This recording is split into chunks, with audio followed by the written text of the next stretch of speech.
ओम सभी को सादर नमस्ते और स्वागत। शुरू करने से पहले मेरा एक निवेदन है, कृपया अभी आपके पास कोई शंका है या प्रश्न है वो चैट में न डालें, क्योंकि मैं उसको फॉलो नहीं कर रहा हूँ। अगर चैट में डालेंगे तो वो प्रश्न जो है मेरे ध्यान में नहीं, क्योंकि अगर कंप्यूटर पे ध्यान दूंगा तो मेरे सामने जो प्रश्न आएंगे उसके सही जवाब नहीं दे पाऊंगा। तो कृपया आप प्रश्न जो है समय हो तो पूछ लेना, वरना आप मुझे व्हाट्सएप के माध्यम से या ईमेल के माध्यम से या टेक्स्ट मैसेज के माध्यम से मेरे फोन पे भी भेज सकते हैं। धन्यवाद। आज के कार्यक्रम का शुभारंभ करते हुए चलो हम सीधे बैठेंगे।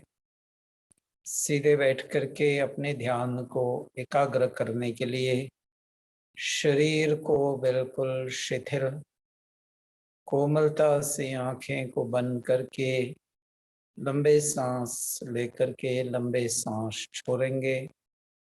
सांस छोड़ते समय हम सर्वव्यापक सर्वज्ञ न्यायकारी दयालु ईश्वर का मुख्य निज नाम ओम का जाप करेंगे। फिर पठन पाठन की जो विधि मंत्र है उसका पाठ करेंगे।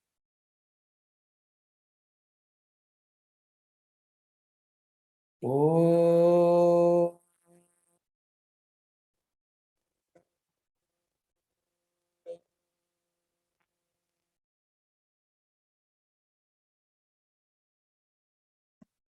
ओ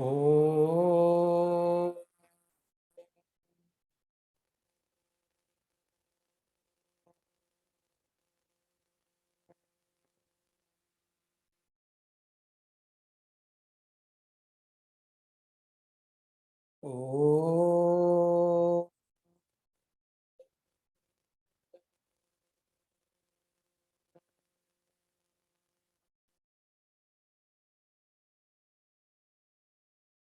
ओम जाप मौन उच्चारण silent chanting।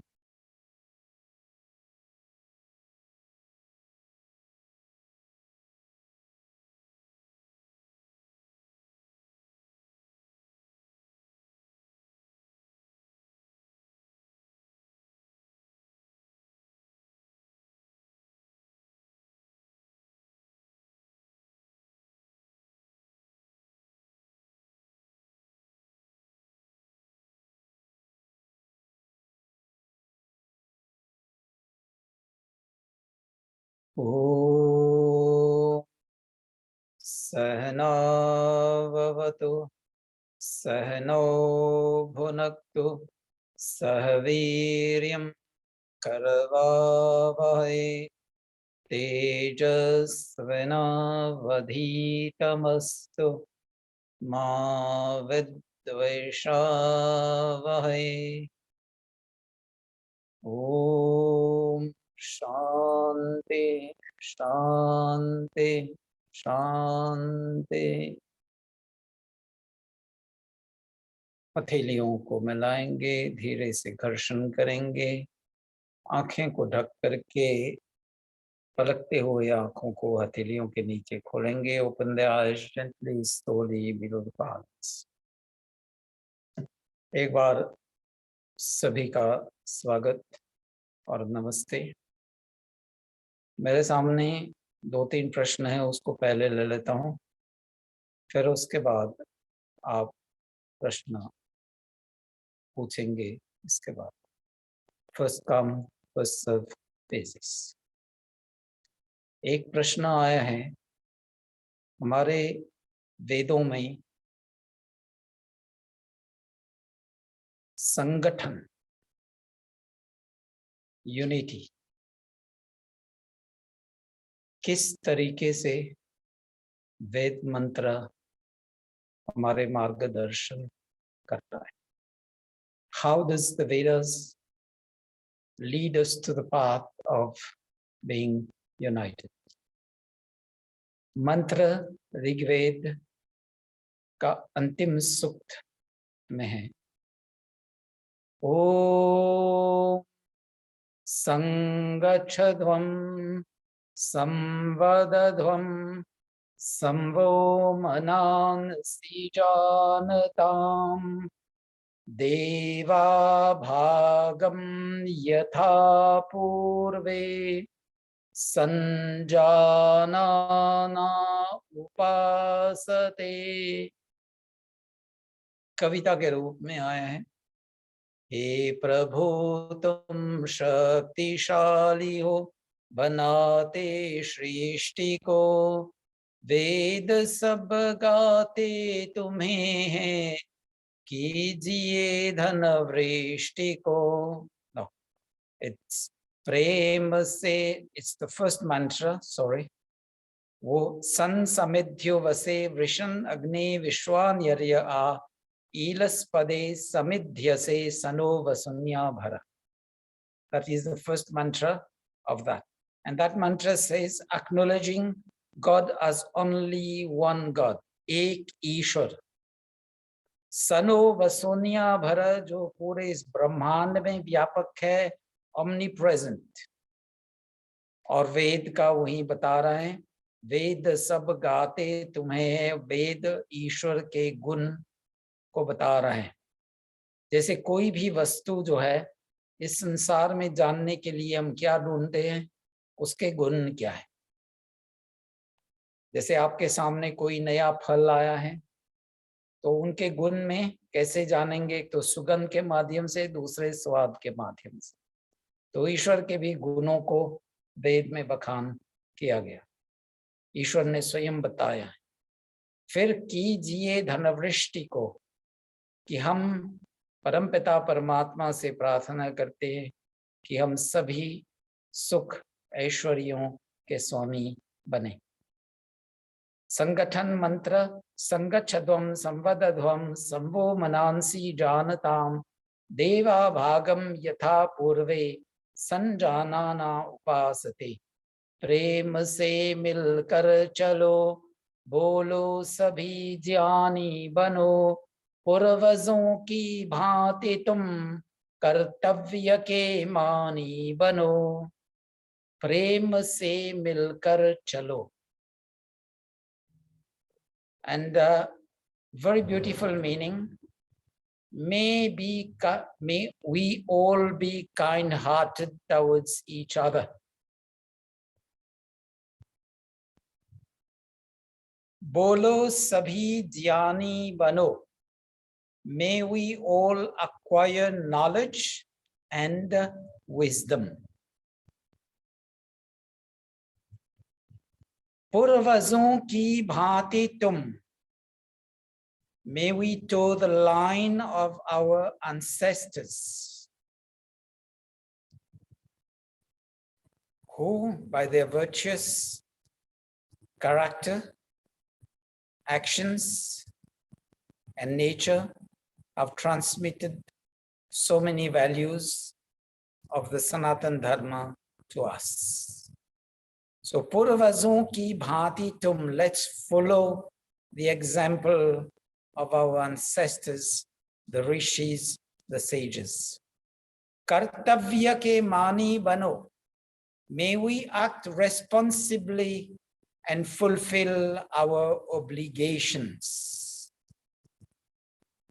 And a very beautiful rendering of this mantra by Thabo Mbeki on September 6, 2003, while he was addressing students at the Durban University.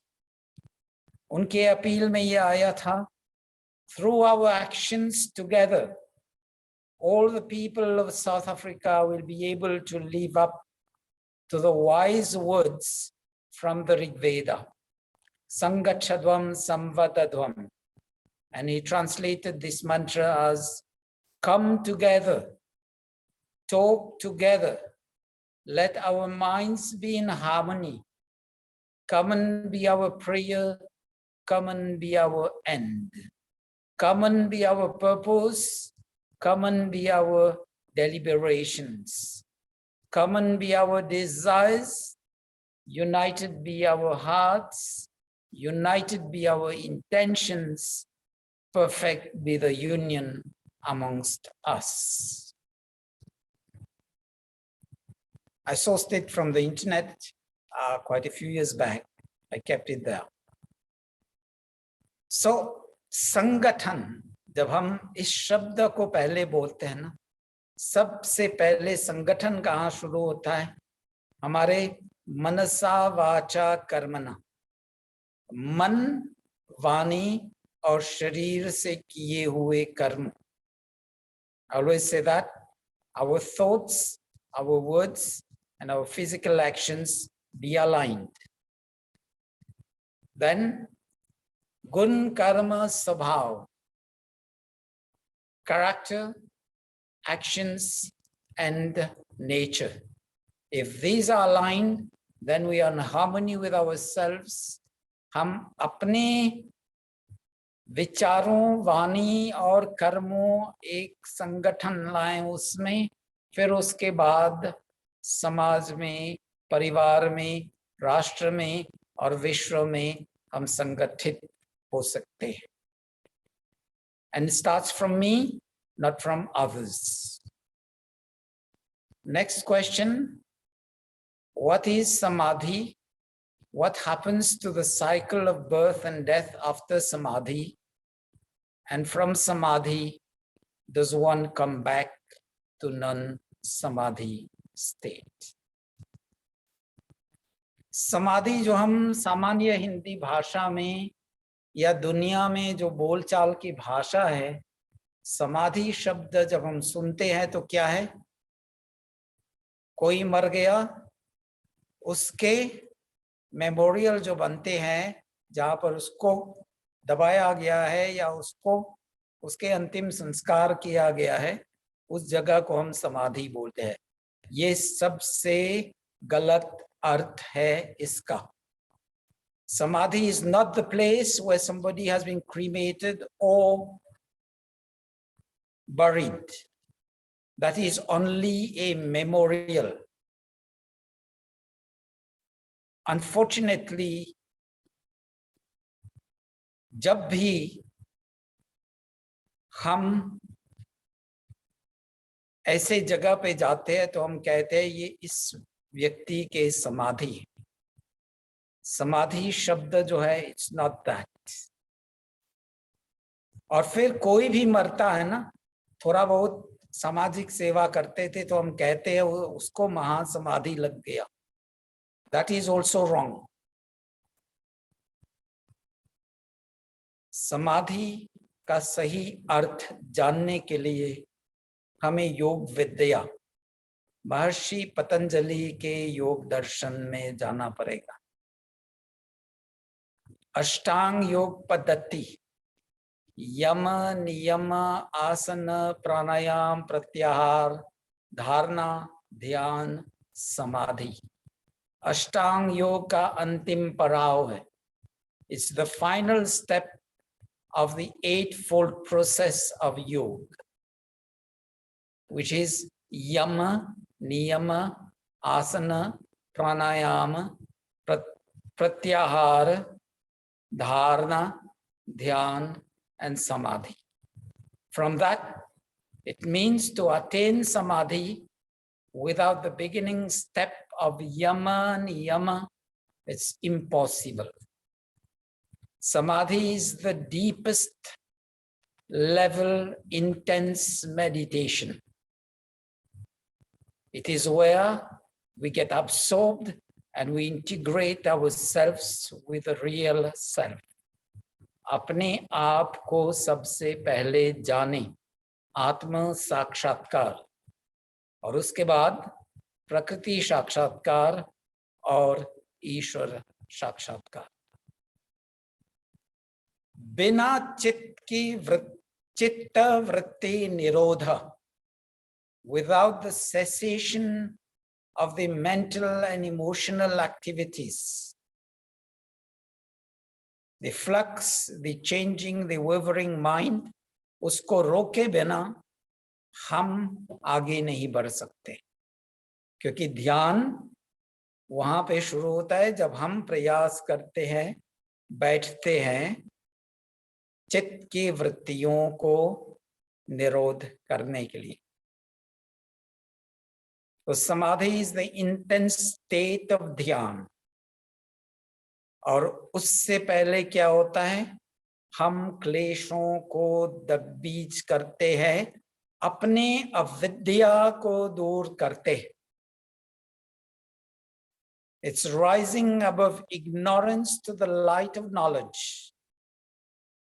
अपने अंदर में जो अविद्या, अस्मिता, राग, द्वेष, अभिनिवेश, वो जो पंच क्लेश है, अविद्या ignorance, Asmita confounding the self as being the body, it's the identity problem. Then राग, जिस चीज में सुख मिलता है उससे ज्यादा जुड़ जाते हैं। और द्वेष, जिस भी वस्तु या दूसरे व्यक्ति से कोई भी तरह से हमें दुख आ गया तो हम उससे द्वेष करना लग जाते हैं। सो अविद्या, ignorance, Asmita is the confounding of the identity of the body with the self, the atma. Then rag, infatuation or inordinate attachment. द्वेष is hatred. अभिनिवेश, मरने की जो डर है, the fear of death. और फिर उसको क्या हम क्या करते हैं, उसको कन्वर्ट कर लेते हैं, मैं कभी मरूंगा नहीं। We think we are eternal and we think we've overcome the fear of death, लेकिन गलत रास्ते पे हैं।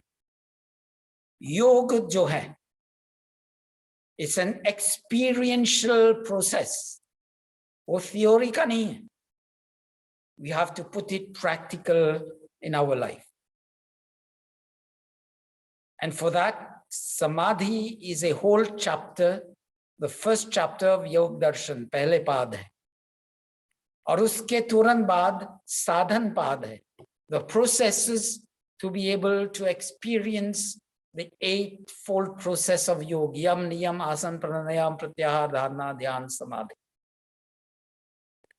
और समाधि में क्या होता है, तदा द्रष्टु स्वरूपे अवस्थानम, हम अपने सही स्वरूप को जानते हैं। ये स्वरूप नहीं जो हम रोजाना हम मान करके चलते हैं, ये हमारे अविद्या है कि this is the body and this body is the whole. बस इस शरीर को खिलाना है, पिलाना है, धुलाना है, इत्र स्प्रे करना है, अच्छे कपड़े पहनना है, सब कुछ। I don't say it shouldn't be done. इस शरीर को गलाना सराहना नहीं है, तप तपस्या का ये मतलब नहीं है। इस शरीर को ठीक से रखना है, because that body is our tool to go on the experiential process of yoga. ये हमारे साधन है साधना करने के लिए, और हम साधक हैं। And after integrating the practice of yama niyama in life, it's only then we can progress. And progressing on that, pranayam, control of breath, of breathing process, आसन, एक जगह पर स्थिरता पूर्वक लंबे काल तक बैठना, और फिर उस जाप के सहारे हम धारणा लगाएं। धारणा के बाद ध्यान, और ध्यान का जो सबसे गहरे लेवल है वो समाधि पर आता है।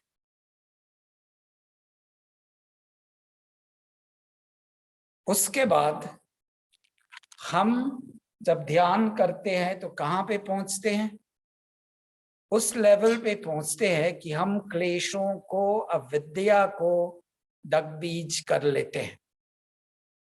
दगबीज का ये मतलब है, जैसे आपके मुट्ठे में एक मुट्ठे चने होते हैं, आपने इसको दो भाग में डाल दिए। एक तो आपने एयरटाइट बोतल में बंद कर दिए, दूसरा को आपने थोड़ा सा भिगो दिए, फिर उसको थोड़ा सा धूप और हवा इत्यादि दें।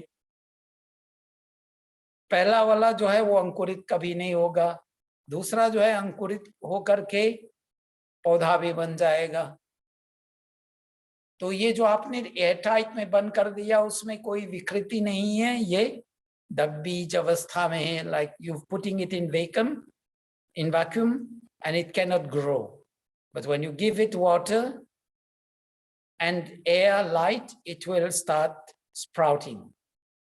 तो हम क्लेशों को दगबीज कर लेते हैं, we just suppress the effect of the wrong habits, the संस्कार में दो होते हैं, एक अच्छे और बुरे। बुरे संस्कारों को दगबीज हम करते हैं, and for that we need अभ्यास वैराग्य।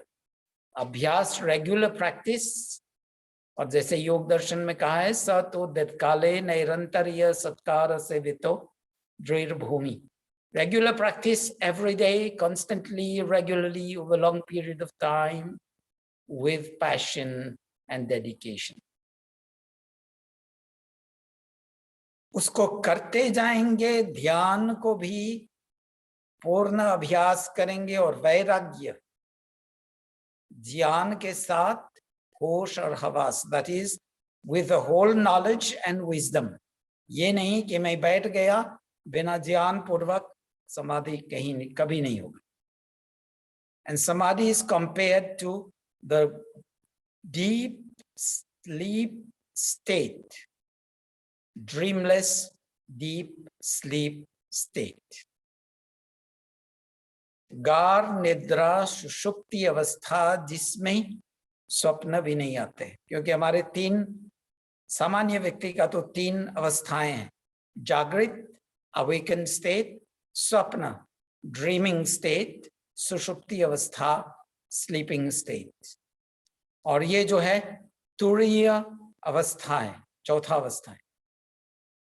It's beyond the sleep, unconditional state of freedom with a consciousness, an awakened consciousness, continuity exists there, और फिर जिसको हम mindfulness कहते हैं ना, the mind is fully aware, but then it's also mindlessness, क्योंकि वहां पे कोई विचार, कोई वृत्ति जो है हम पे कोई असर नहीं करता है। समाधि की जो अवस्था है एक संप्रज्ञात समाधि, जिसमें हमें कुछ कुछ झलक होता है कि जब आत्म साक्षात्कार की ओर हम बढ़ रहे हैं तो हमें हमारी अवस्था क्या है। अगर संप्रज्ञात समाधि तक पहुंच गए, we've reached the state of disconnection with vritti, with fluctuating thoughts and emotions, and we've risen in life on the spiritual basis of yama niyama. वहां जब हम पहुंच गए तो अभ्यास के साथ, विवेक वैराग्य के साथ, with a regular practice, with knowledge and wisdom, and with the discriminating intellect, हम आगे बढ़ेंगे असंप्रज्ञात समाधि। वहां पे असंप्रज्ञात समाधि में क्या होता है कि वहां पे विचार शून्य है, it's total, no single thought crossing the mind. और फिर उस लेवल पे हम स्वयं को जानेंगे कि इस शरीर में मैं आत्मा और शरीर 2 अलग वस्तु है।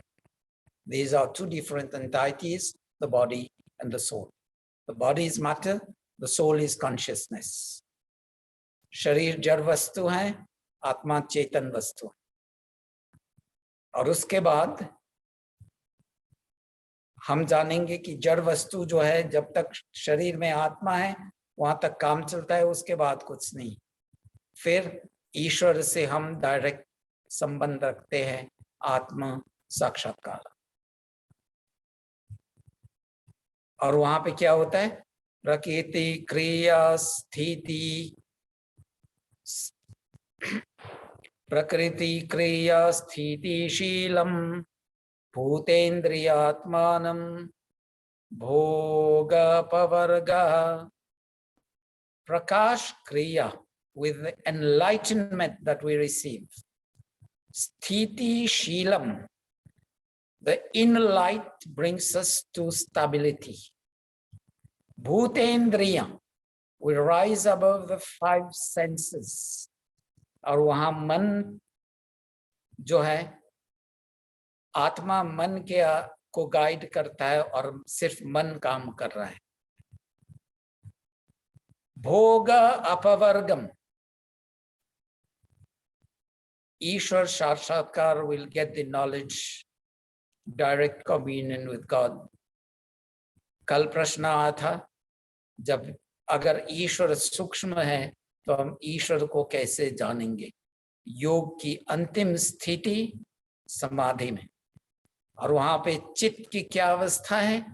चित्त प्रसादनम, clarity of heart and mind.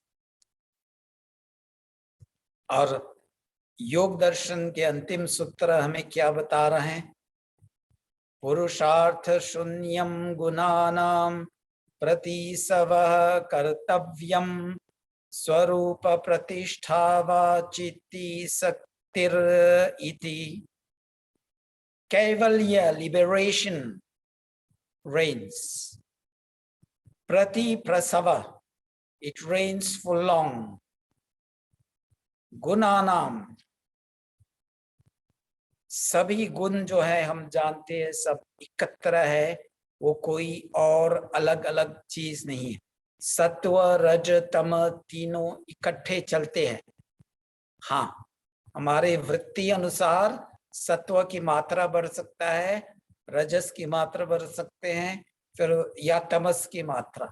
सत्व की प्रधान है तो हम सात्विक बनेंगे, रजस प्रधान है राजसिक बनेंगे, तमस प्रधान है तो तामसिक बनेंगे. It's no separate and desperate, लेकिन सब इकट्ठे हैं. हम किस चीज को आगे बढ़ाएंगे ये हम पर डिपेंड होता है. एंड रादर स्वरूप, अपने स्वरूप को जानेंगे, प्रतिष्ठा उसको स्थापित करेंगे. I am the soul not the body. और आत्मा जो है परमात्मा से जुड़ने के लिए उसका पूरा मार्ग खुल जाता है. मुक्ति मोक्ष इज द नेक्स्ट स्टेप. समाधि जो है इसी जीवन काल में होता है, मृत्यु के बाद नहीं, क्योंकि ये शरीर साधन है हमारा साधना करने के लिए, और जीवात्मा साधक है. और फिर what happens to the cycle of birth and death of the समाधि? असंप्रज्ञात समाधि, ईश्वर साक्षात्कार के बाद तब भी हमें पूर्ण अभ्यास करना है, जीवन पूर्ण विवेक वैराग्य से जीना है. फिर वहां पे हम क्या करते हैं? विदेह मुक्ति हो जाते हैं. इस देह से हमारा कोई खास संबंध नहीं है, बस हम जानते हैं ये हमारा साधन है जब तक मृत्यु नहीं आती. फिर उसके बाद जन्म मरण के चक्कर जो है उससे हम छूट करके मोक्ष मुक्ति में पहुंचते हैं. From samadhi does one come back to non-samadhi state? संप्रज्ञात समाधि में तो हम कभी भी गिर सकते हैं. क्यों? क्योंकि वो स्थिति जो है स्थिरता पूर्वक हमें बने नहीं. We've got only the flash. असंप्रज्ञात समाधि में वहां पे स्थिरता पूर्वक पूर्ण निरंतर अभ्यास करना ही करना है. अगर वहां से भी हम छूट गए तो फिर अलब्ध भूमिकत्व की स्थिति में आएंगे कि हम पहुंच गए लेकिन वहां से भी गिर सकते हैं. इसलिए योग दर्शन बता रहा है कि हमारे जीवन में हम जैसे केले के छिलके पर चल रहे हैं, बहुत संभल करके चलना है, so that we don't drop to lower levels in life. It's like we are walking and the path is full of banana peels. If we're not careful, we'll slip and break our bones. तो ये समझना चाहिए समाधि is not the memorial built in memory of the one who's deceased, or Mahasamadhi, it's not that somebody has left this mortal frame. Mahasamadhi is asampragyat samadhi, जहां पर हम ईश्वर साक्षात्कार करते हैं, और ये इस जीवन में है। ईश्वर के सुख को भोगने के लिए हम उस मार्ग पे चल पड़े हैं. We've already started experiencing the bliss of Ishwar. Next question. आत्मा कर्ता भोक्ता नहीं है, तो संचित कर्म उसके साथ कैसे जाता है? आत्मा कर्ता भोक्ता क्यों नहीं है? अगर आत्मा कर्ता भोक्ता नहीं है तो कर्ता और भोक्ता कौन है? जैसे मैंने अभी बताया, ये शरीर हमारा साधन है. आत्मा इस साधन को लेकर के कर्ता और भोक्ता वही है. क्यों? आत्मा मन को गाइड करता है, मन को डायरेक्टिव देता है, मन को आदेश देता है. The soul gives the instructions. और फिर मन जो है बुद्धि चित्त इंद्रियों आदि को ऑर्डर देता है, आदेश देता है. But then हमने जीवन ऐसा जी लिया, कैसे? दिल है कि मानता नहीं. Unfortunately, it's a line of a song, और हम वही स्थिति में जीते हैं. हम सोचते हैं नहीं, मन हमारे बस की बात नहीं है, वो स्वयं चेतन है, मन जड़ वस्तु है. कर्ता भोक्ता चेतन वस्तु है. The doer is the consciousness within this body. The mind, the intellect, the brain, the senses, the organs of actions are all matter, inert. Without the soul, it cannot do anything. वरना अगर आत्मा कर्ता भोक्ता नहीं, तो इस शरीर में से जब आत्मा निकल गया तो क्यों ढेर पड़ जाता है? उसमें तो क्रिया जारी होना चाहिए था. Just understand it from that point of view. और फिर संचित कर्म, अगर आत्मा कर्ता भोक्ता है तो संचित कर्म तो उसी के साथ चलेगा. और वेद यही कहता है, न कर्म लिप्यते नरे, कर्म के चक्कर में न फंसो, निष्काम सेवा से आगे बढ़ो जीवन में. उसके फल तो ईश्वर यथा समय पे देगा, और गीता में वही सार है. न कर्मण्येवाधिकार मा फलेषु कदाचन. It's the same teaching, consistency everywhere. हमारे श्रुति स्मृति और इतिहास में. फिर मिलावट जो हुए उसके बाद. I just hope I've been able to answer clearly. It's half of the time gone. Let us take the questions now from the audience. वो समाधि वाले प्रश्न जो है काफी लंबा था, इसलिए I had to explain the details, वरना वो समझ के बाहर रह जाता. Thank you. अब आप लोगों के प्रश्न प्लीज. आचार्य जी, मेरे पास एक क्वेश्चन है. हाँ जी. मेरा नाम ललिता है. हम कहते हैं ना कि 84 लाख योनियों के बाद हमें ह्यूमन बॉडी मिली है. ये नंबर हम how did we arrive this number? और इसमें क्या पानी, ट्रीज, फॉरेस्ट, माउंटेन्स, ये सब इसमें आ जाते हैं?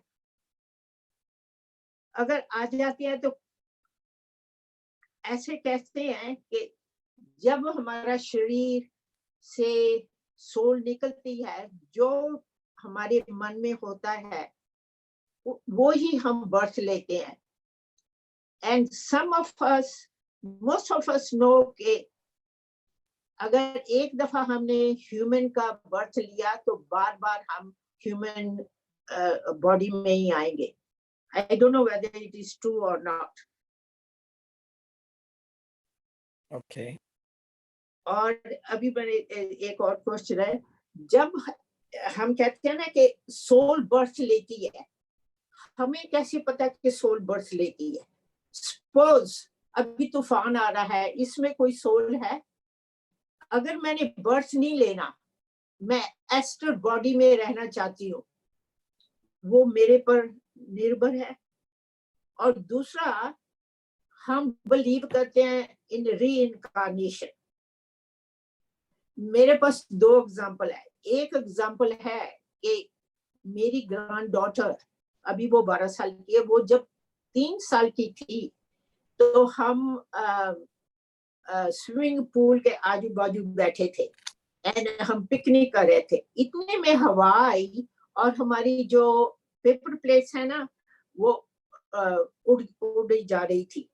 तो वो 3 साल की बच्ची started speaking like an adult. कहने लगी, अंदर चलो, अंदर चलो, अभी तूफान आ जाएगा, तूफान आ जाएगा, अभी बरसात आ जाएगी. तो हम अंदर चले गए. तो वो बहुत रोई बरसात को देख के.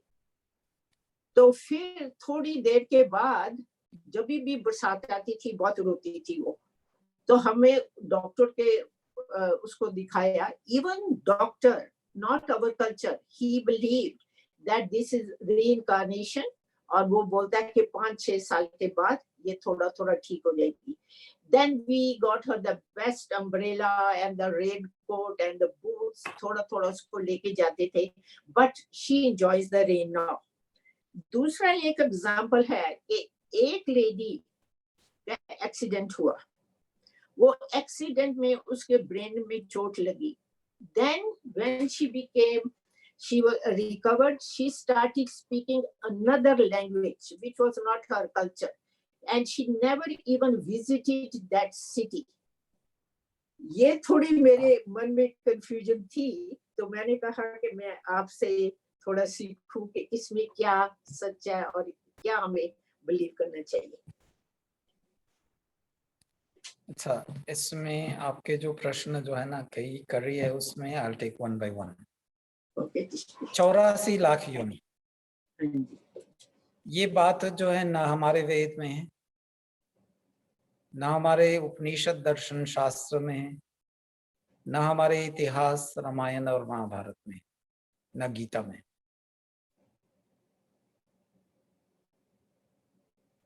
ये पुराणों में आया है. और पुराणों में जो लिखा है, जिसने भी लिखा है उसने कहीं पे गिनती किया है कि एक एक स्पीसी कहाँ से आया. The science is also now discovering new species at regular intervals. Yes. कई नए नए योनि अब पता चल रहा है. अब जैसे गटर नाली समुद्र के नीचे, ये सब में कितने स्पीसीज हमने कहाँ गिनती की, किसी को पता नहीं. हमारे ऋषि मुनियों ने भी समाधि में जो भी गए, योग विद्या में ईश्वर से भी ज्ञान विज्ञान प्राप्त किए, वेदों को विस्तार किए, किसी ने इस पे चर्चा नहीं किया. That 84 लाख योनि is totally absent. अब 84 लाख योनि की चक्कर जो है वो कथाओं में आया है. It's not the fundamental of सनातन धर्म. It may shock some, but it's nowhere in the fundamentals. सनातन धर्म का जो रूट है वेद है, उसके बाद उपनिषद दर्शन शास्त्र स्मृति आदि, फिर उसके बाद हमारे 2 इतिहास के ग्रंथ है, रामायण महाभारत, जिसमें गीता एक अंश है.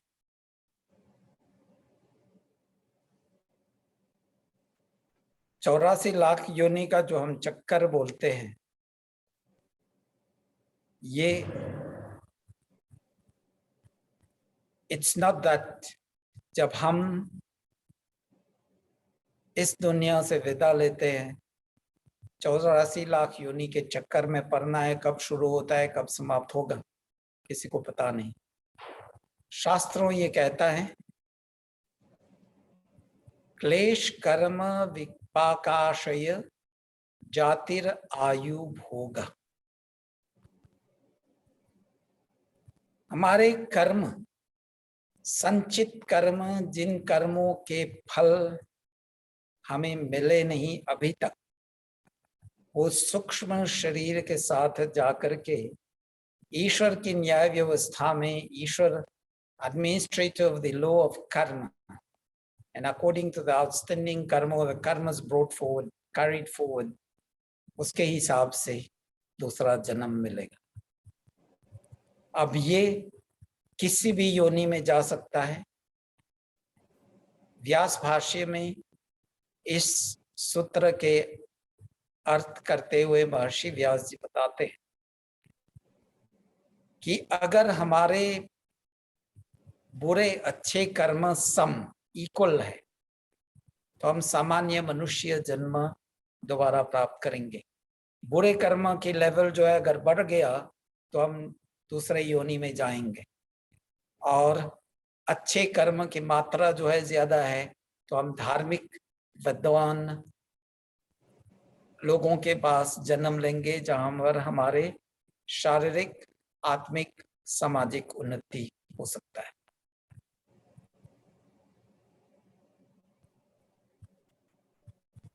उसके बाद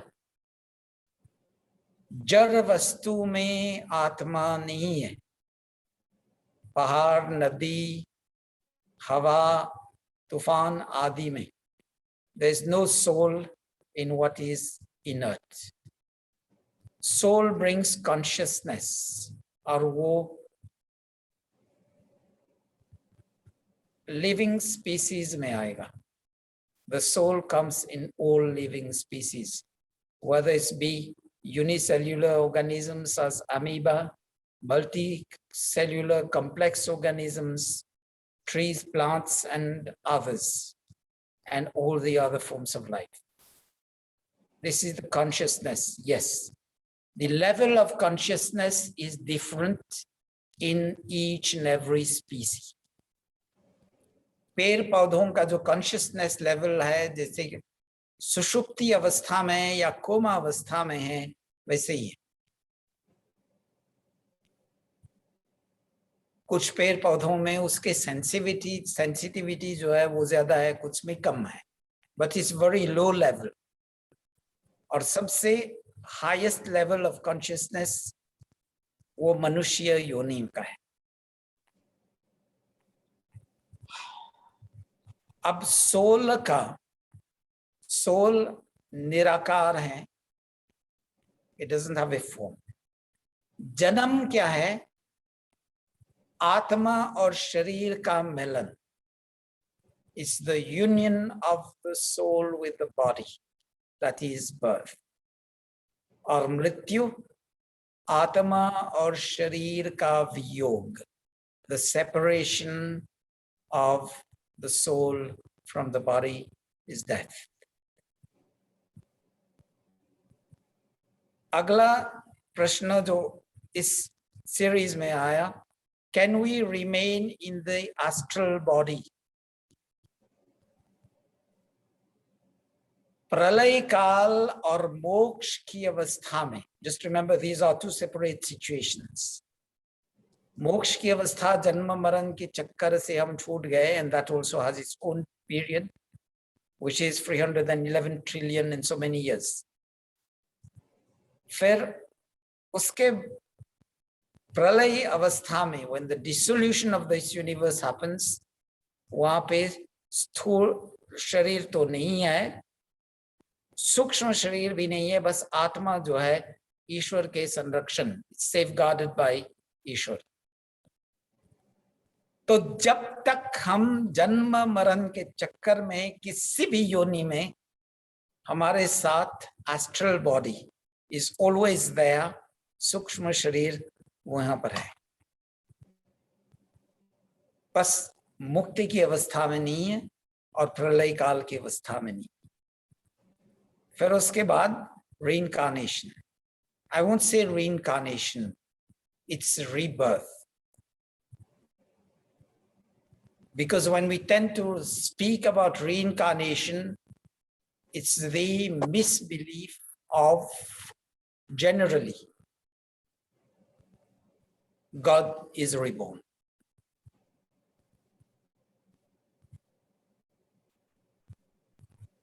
आत्मा जब शरीर से मिलता है तो पूर्व जन्म जन्मांतरों के जो संस्कार है उसके साथ आता है, क्योंकि ये एस्ट्रल बॉडी सूक्ष्म शरीर के साथ, जैसे हम कहते हैं ना, इम्प्रिंटेड, उसके छाप लेकर के आता है। हाँ, कुछ लोगों के जीवन काल में कुछ कुछ ज्ञान रहता है, लेकिन I would say 99.9999 and continue to that, बिरले करोड़ों में एक व्यक्ति को कुछ कुछ पता चलेगा कि पिछले जन्म में हम कहाँ थे, क्या थे। वो भी एक समय आता है जब ईश्वर इस ज्ञान को काट देता है। जन्म, जब पुनर्जन्म होता है तो ईश्वर वो ज्ञान काट लेता है, क्योंकि वो व्यक्ति जो है ना इधर का रहेगा ना उधर का,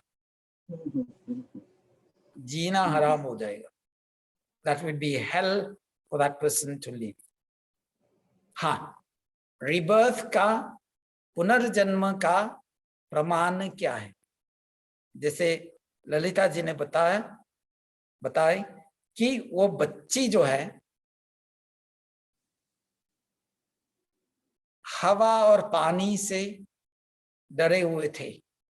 That is some hint of the knowledge of previous birth. और फिर देखें दूसरे योनियों में पेड़ पौधे, रूट, जड़ जो है हमेशा जमीन में जाता है, और फिर बाकी ऊपर, कहाँ से वो संस्कार आया। दूसरे प्राणियों को देखें, बछड़े को देखें, गाय का, वो स्वयं जानता है कहाँ पर जाकर के दूध पीना है। मनुष्य का बच्चा जो है जब जन्म लेता है तो उसके पास ये स्वाभाविक ज्ञान जो है, इनेट नॉलेज कम है, बट ईश्वर ने इसके कॉन्शियसनेस लेवल इतना बढ़ा करके दिया है ह्यूमन स्पीसी में, मनुष्य योनि में, कि आगे कितना ज्ञान प्राप्त करके जन्म मरण के चक्कर से छूट करके ईश्वर के सुख को भोगे। I just hope I was quite clear on the answers to the various sub-questions within that one question. बहुत बहुत धन्यवाद।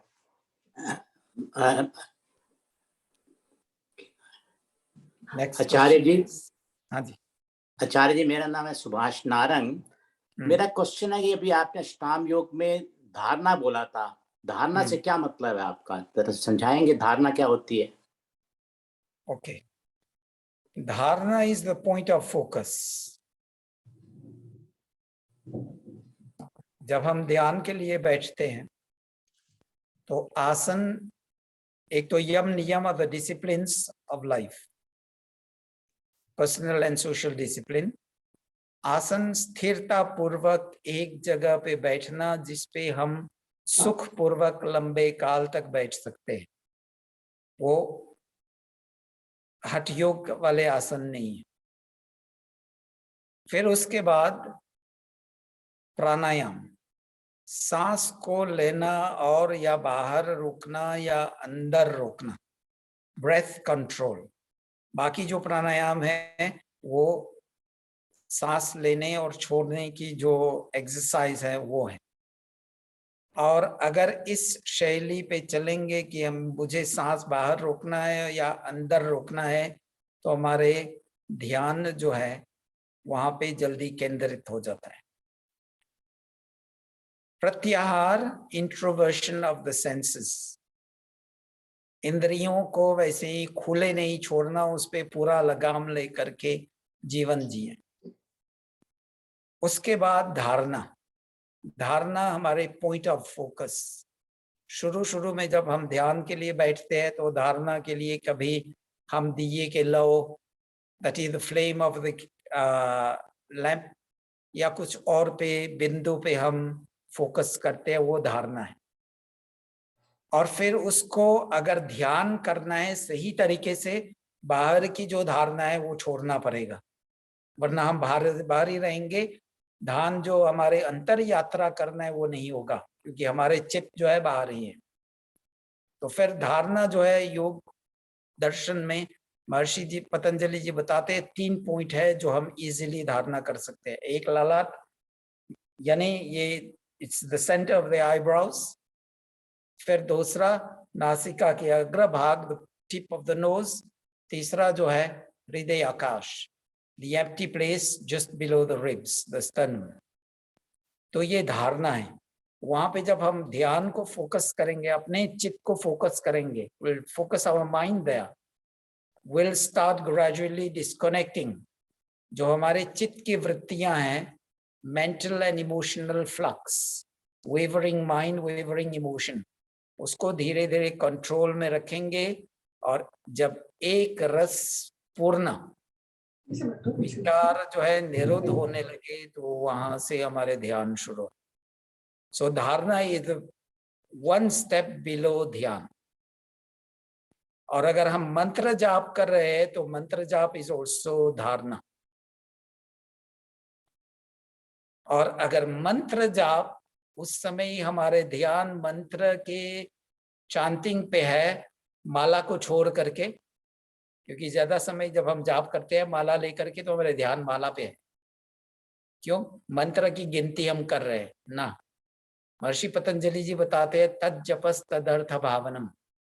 जिस मंत्र को हम जाप कर रहे हैं उसके अर्थ अगर हमारे दिमाग में साथ में चल रहा है तो हमारे ध्यान वहां पे शुरू होता है। So that is the, as we say, the paper thin wall between dharana and dhyan.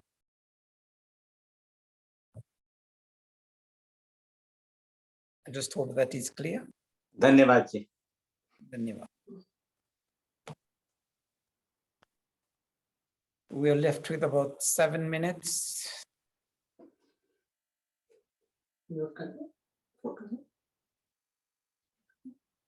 Other questions, please? हाँ जी। नमस्कार आचार्य जी, मेरा नाम कमला है।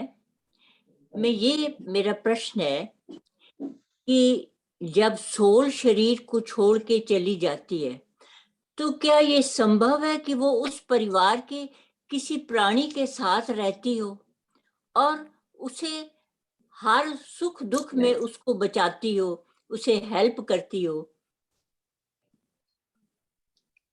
क्योंकि मुझे कई लोगों के एक्सपीरियंस से ये बात पता चली है।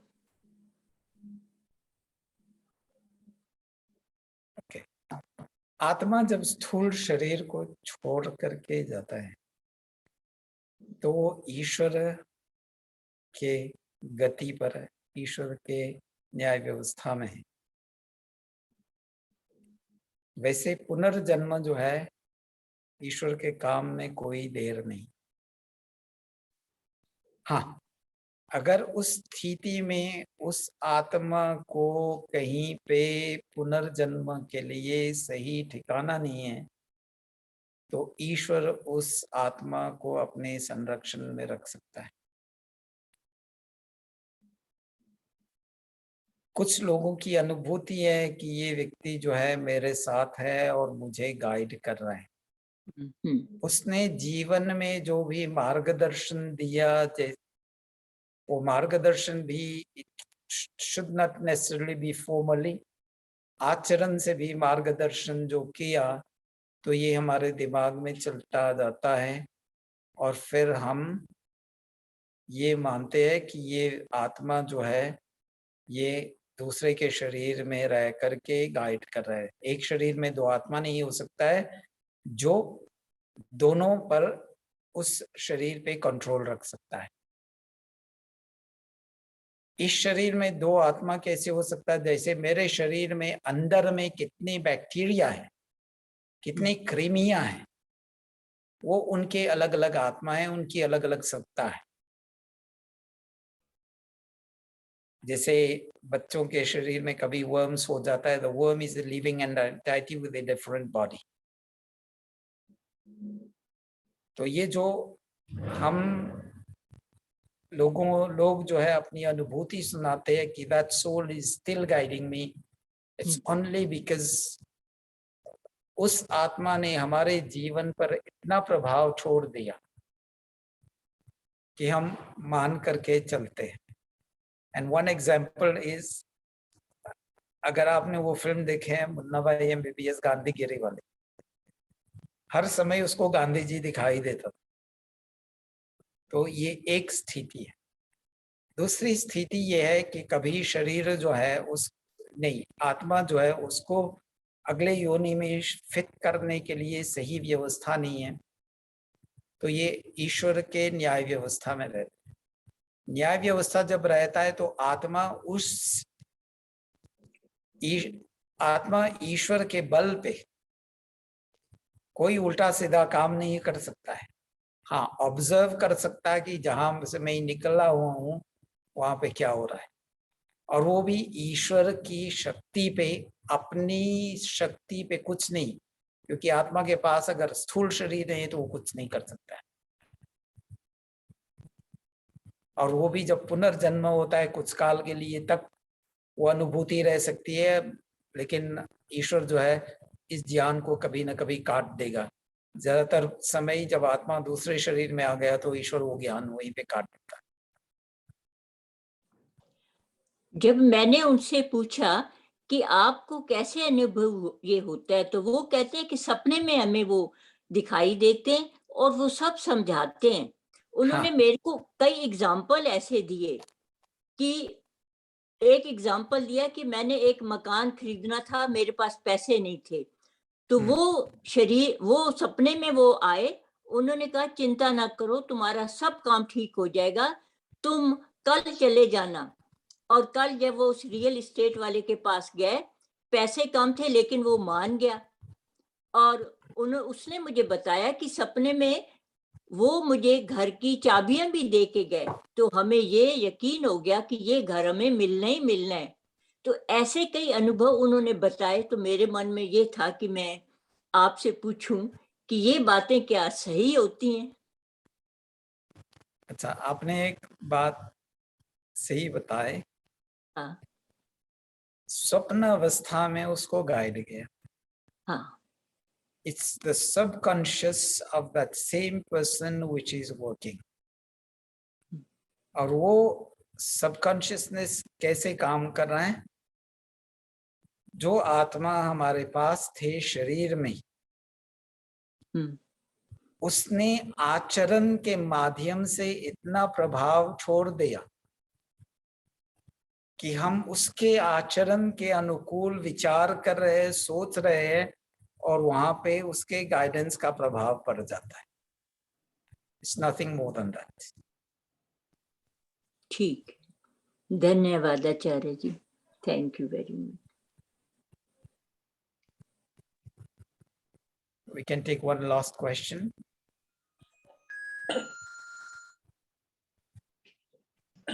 दो मिनट बाकी। मेरा एक क्वेश्चन है। ललिता जी ने अभी बात की थी ना अपनी पोती की, तो उसमें ये नहीं हो सकता है कि हो सकता है वो किसी पिछली सोल में उसकी मृत्यु इस तरह की हुई हो कि उसके ऊपर इफेक्ट इतना ज्यादा हो कि इस जन्म में उसको नजर आता हो? मैंने बताया ना कि जब पुनर्जन्म होता है तो जन्म जन्मांतरों के संस्कार मेरे साथ आते हैं ना? आते हैं, लेकिन प्रभाव कब पड़ता है तो वो किसी को पता नहीं। और इसलिए योग ये बताता है कि हम समाधि में जाएं, फिर उन सब संस्कारों को दगबीज करके फिर हम मुक्ति की ओर, मोक्ष की ओर बढ़ें। और वो भी मैंने बताया कि जैसे गाय का जो बछड़ा है वो कैसे जानता है कि वो दूध कहाँ से पीना है, लेकिन मनुष्य का बच्चा जो है वो नहीं जानता है। लेकिन मनुष्य का बच्चा जो है वो, उसके पास नैमितिक ज्ञान यानी बाहर से ज्ञान प्राप्त करने के लिए की जो क्षमता है वो ज्यादा है। तो वो पैदा होते ही मुंह तो मारता ही है इधर उधर, देखता है कि कहाँ है मेरे लिए दूध। हाँ, मनुष्य का बच्चा अगर छोड़ देंगे तो नहीं। Just imagine. तो ईश्वर ने सब योनियों में एक एक व्यवस्था वो जो है पहले से निर्धारित कर दिया, और जब हम अपने पुनर्जन्म में जाते हैं तो पिछले जन्म जन्मांतरों के संस्कार के आधार पे हम जानेंगे कि क्या करना है। धन्यवाद जी। धन्यवाद। So that's the last question. और बाकी सभी लोगों के अगर प्रश्न हैं तो आप कृपया मुझे या ईमेल करें या व्हाट्सएप करें, या मुझे आप मेरा मोबाइल पे आप टेक्स्ट मैसेज करें। मोबाइल नंबर है 647-830-8974, 647-830-8974, और ईमेल आईडी है acharyabrahmadev@gmail.com, ACharyaBramdeo@gmail.com।